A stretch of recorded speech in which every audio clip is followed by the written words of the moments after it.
Salam sejahtera, terima kasih karena bersama dengan saya di Nazilin Unity Channel. Ini berita terbaik yang kita terima untuk rakyat Malaysia. Kita digambarkan bahwa Amerika Syarikat telah pun memulangkan sebanyak 720 juta dana 1MDB. Kita ucapkan tahniah, syabas kepada kerajaan yang ada pada sewaktu ini yang begitu cemerlang mendapatkan semula uang dana aset 1MDB yang telah pun hilang. Saudara-saudara sekalian, disahkan Amerika Syarikat telah memulangkan sebanyak 724,4 juta ringgit Malaysia dana yang diseleweng daripada 1MDB. Kita tetap bersyukur walaupun mungkin berlaku kekurangan.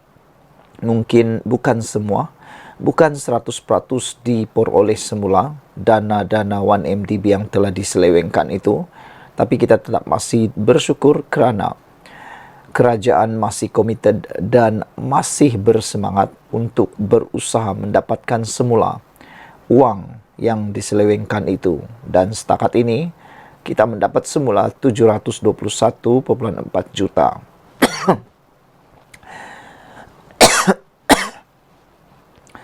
Dalam kenyataan hari ini, Kedutaan Amerika Syarikat di Kuala Lumpur berkata, ini adalah ansuran keempat dana yang diperoleh daripada rampasan aset berkaitan 1MDB dan seterusnya dikembalikan kepada kerajaan Malaysia, menjadikan jumlah keseluruhan sekarang ialah 6.6 bilion ringgit Malaysia. Perkara itu telah disahkan kepada Perdana Menteri Anwar Ibrahim oleh Duta Besar Amerika Syarikat ke Malaysia, Edgard D. Kagan, semasa mesyuarat pada Selasa. Kata beliau, kami sangat gembira kerana peringkat keempat aset daripada siasatan Jabatan Kehakiman Amerika Syarikat ini dipindahkan kembali ke Malaysia. Jumlah wang luar biasa ini akan kembali kepada rakyat Malaysia di mana ia sepatutnya berada dan di mana ia akhirnya boleh digunakan untuk tujuan asalnya untuk memperbaiki kehidupan rakyat Malaysia setiap hari, kata Kagan.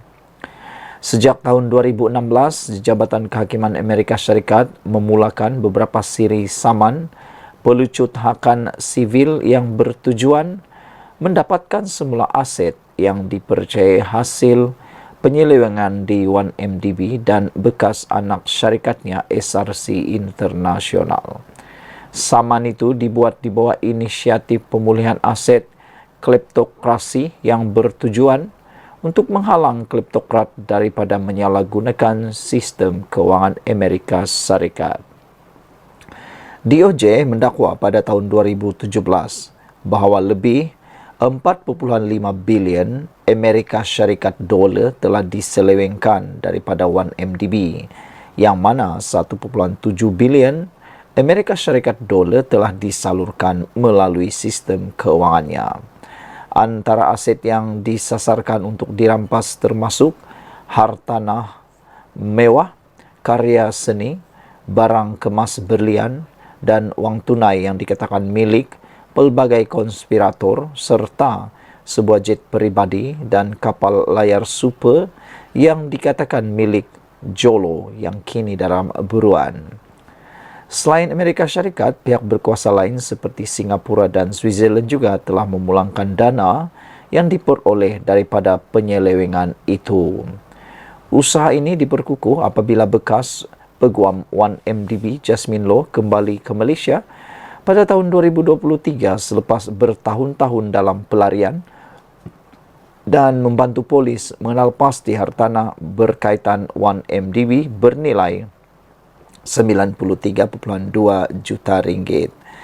Beberapa komen daripada netizen berkait isu ini adalah, kata mereka, Ping Marlene kata UMNO boleh dianggap sebagai parti yang perlu bertanggungjawab, kata Ping Marlene.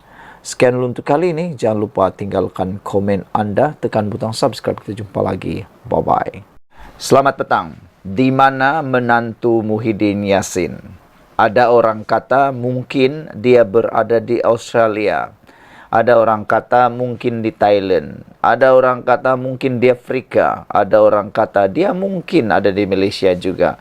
Dan ada juga orang kata mungkin di Amerika Syarikat. Mungkin bersama dengan Raja Petra, pelarian politik Malaysia yang hanya berani di media sosial tapi tak berani pulang, kata netizen. Bagi anda, tolong tinggalkan dalam ruangan komen. Pada pendapat anda, di manakah keberadaan menantu Muhyiddin Yassin ini?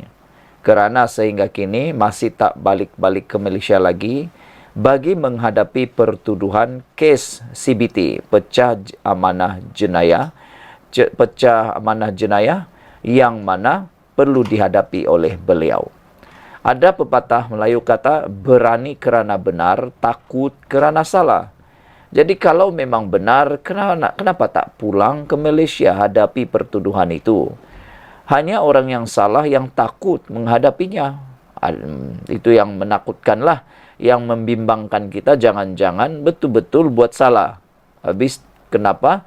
Kena tak berani pulang. Yalah, ini pula pendedahan daripada SPRM yang terkini berkaitan dengan menantu Muhyiddin. SPRM menyatakan mereka masih lagi mengesan menantu Muhyiddin Yassin. Wah, boleh tahan jugalah menantu Muhyiddin ini menyembunyikan diri. Sehingga SPRM pun tak tahu di mana dia berada. SPRM pun masih mengesan menantu Muhyiddin. Di mana agak-agaknya dia bersembunyi dan begitu hebatnya tempat persembunyiannya. SPRM masih lagi berusaha mengesan ahli perniagaan Datuk Muhammad Adlan Berhan yang juga menantu kepada bekas Perdana Menteri Tan Sri Muhyiddin Yassin bagi membantu siasatan dalam satu kes penyelewengan.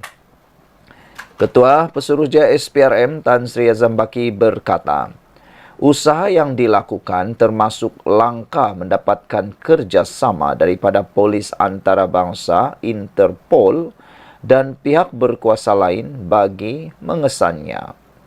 Kata Azam Baki, belum dapat dikesan lagi dan dia tidak menghubungi kita untuk menyerah diri. Wah, itu yang saya kata tadi.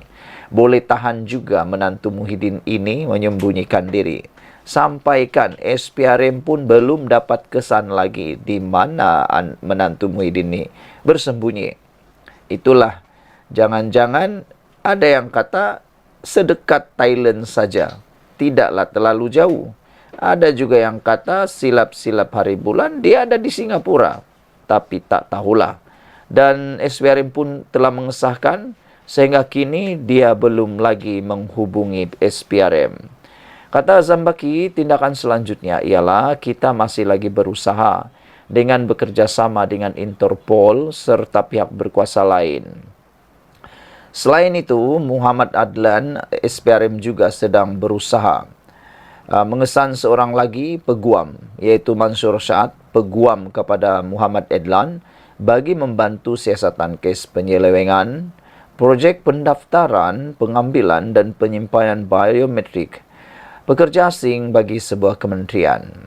Media sebelum ini melaporkan kedua-dua mereka dikenal pasti sudah meninggalkan Malaysia masing-masing pada 17 Mei dan 21 Mei 2023.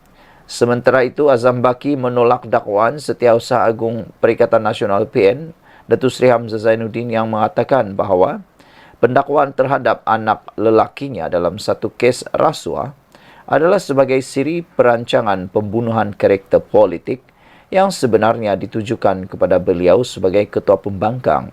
Inilah yang selalu berlaku. Kalau anak-anak politik, anak-anak ahli politik, anak-anak YB, anak-anak ahli parlimen yang disiasat oleh SPRM, macam-macamlah timbullah. Ada kata itu hanya perancangan pembunuhan karakter politik dan sebagainya. Tapi netizen kata, mestilah adil. Anak ahli politik kah, anak petani kah, anak doktor kah, anak siapakah? Kalau dah ada laporan, kalau ada kes, perlu disiasat. Bukan kerana hanya bermotifkan sesuatu. Semuanya perlu dilayan secara adil. Anak YB kah, anak Perdana Menteri kah, anak siapakah? Perlu disiasat SPRM kalau ada laporan, kata netizen. Azam Baki juga berkata SPRM bukan alat kerajaan untuk membuat pendakwaan terpilih dan agensi penguatkuasa itu bertindak secara profesional tanpa mengira latar belakang. Saya tidak bersetuju dengan kenyataan itu kerana tindakan kami adalah profesional, tidak mengiralah siapa, sama ada pihak pegawai kerajaan, ahli politik, government of the day dan sebagainya. Apabila ada laporan dan kesalahan, kita akan tuduh di mahkamah, kata Azam Baki. Itu saja kerja saya. Saya tidak ada pendakwaan terpilih di sini, katanya.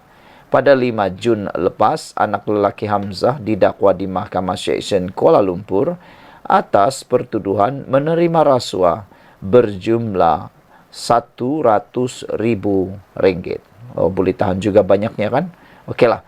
Sekian dulu untuk kali ini. Jangan lupa tinggalkan komen anda. Komen anda paling penting. Apa pendapat anda tentang isu-isu semasa yang sedang berlaku di Malaysia ini? Jangan dengar saja, tapi berikan komen anda supaya kita dapat berbagi-bagi, dapat berkongsi idea, pendapat dan seterusnya. Saya juga boleh membacakan komen-komen anda dalam konten saya yang seterusnya. Kita jaga diri, Malaysia kita punya. Kita juga sama-sama cintai Malaysiaku. Bye-bye.